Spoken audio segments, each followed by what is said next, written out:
Hello students, welcome to Eshwari Thaniksha channel. In this video, we are going to learn the definition for refraction and also we are going to study the laws of refraction. So first, let us study what is the meaning of refraction.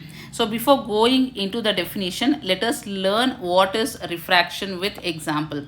So now consider two medium. So this is one example I have taken and this is second example. So in the first example, I have taken two medium, air medium and water medium. So air is rarer medium and water is denser medium. So how do you find this rare medium and denser medium? In the next class I'll teach you. When we talk about refractive index, it will be clear to you. So now remember, air is rarer medium and water is denser medium. So now when a ray of light is incident like this, so from one medium, if it is entering like this is called as incident ray. Incident ray. So what we think is, whenever a ray of light is passing, it always passes straight. So it should pass like this. So now let us draw normal to this. So a straight line you have to draw to the medium. So this is the medium here. So to the medium we have to draw a perpendicular line. So this perpendicular line is called as normal. I'll write it as N. So now the ray of light, the incident ray which is passing like this. So instead of passing straight like this, what will happen is it will start bending like this. It bends like this.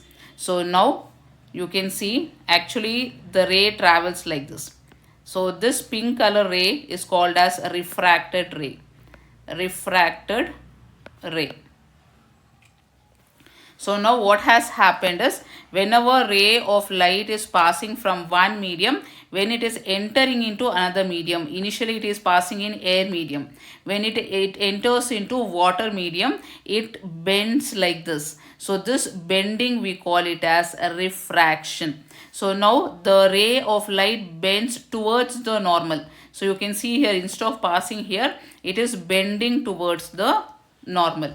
So let us take second example. So here also I have taken two medium. So one is water medium and another is air medium. Here opposite, air to water. So here I have taken water to air. So let us see what is the difference we note here. So again let us take incident ray. So this is the, let me draw again. So this is the incident ray.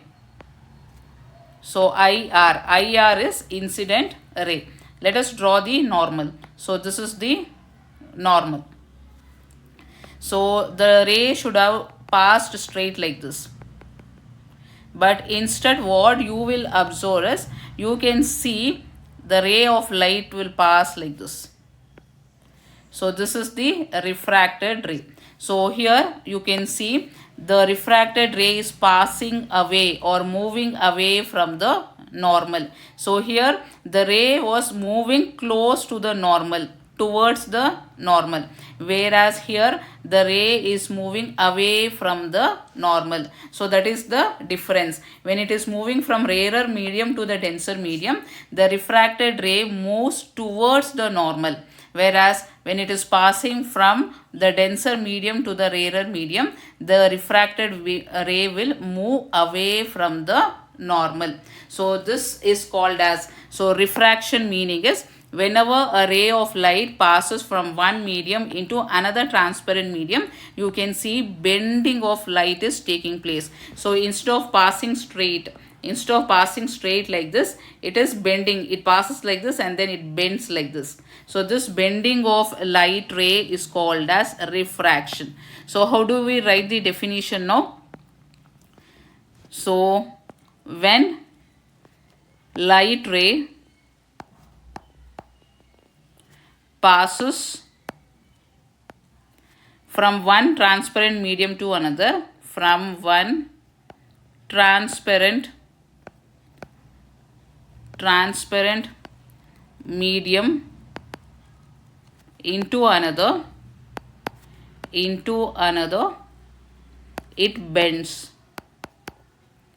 and this is called as refraction of light. Is that clear? So now we'll go for the laws of refraction. So there are two laws of refraction. So the first law we will see now. First law of refraction. First law. So first law, what it says is incident ray. Remember these three terms: incident ray, refracted ray, and the normal. So what is this? IRS, incident ray. Incident ray. RRS, refracted ray. Refracted ray. What is N? N is called as normal.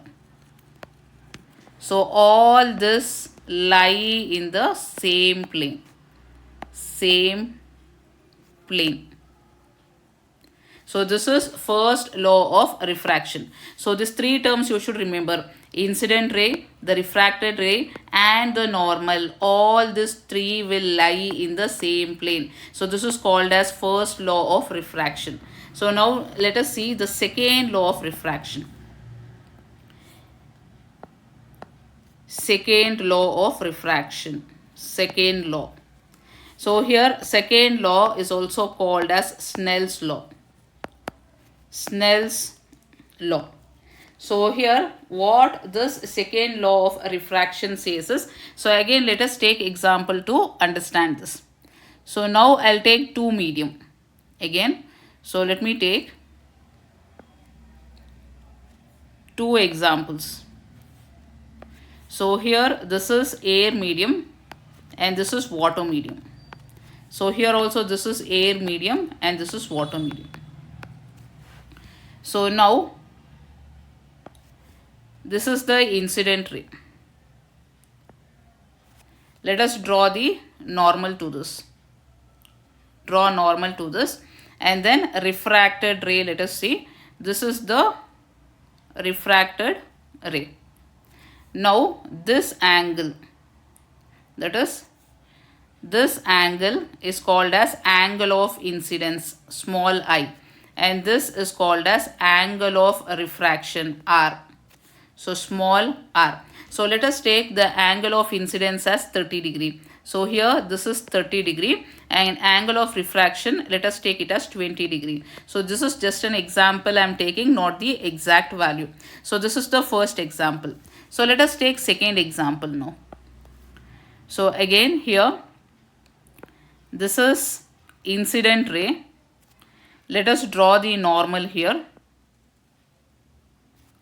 And then refracted ray. So this is the, so here this is the refracted ray. So now angle of incidence. So here instead of 30, I'll take it as 40 degree. So here angle of refraction also will change. It also will increase. So now this is equal to 30 degree.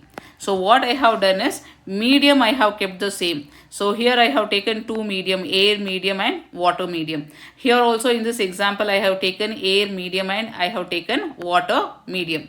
So here the angle of incidence and angle of refraction is different.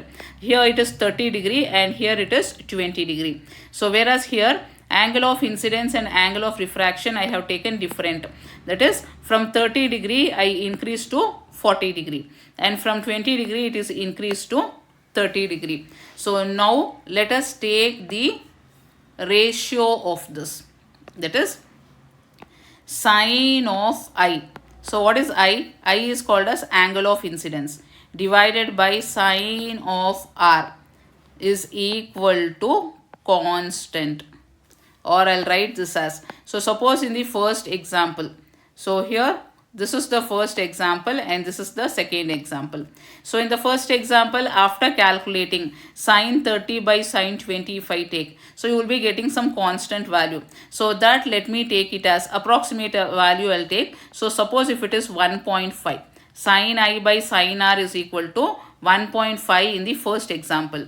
In the second example we will see. Again second example, take sine I divided by sine R. Sine I is divided by sine R. So I is angle of incidence which is 40 degree.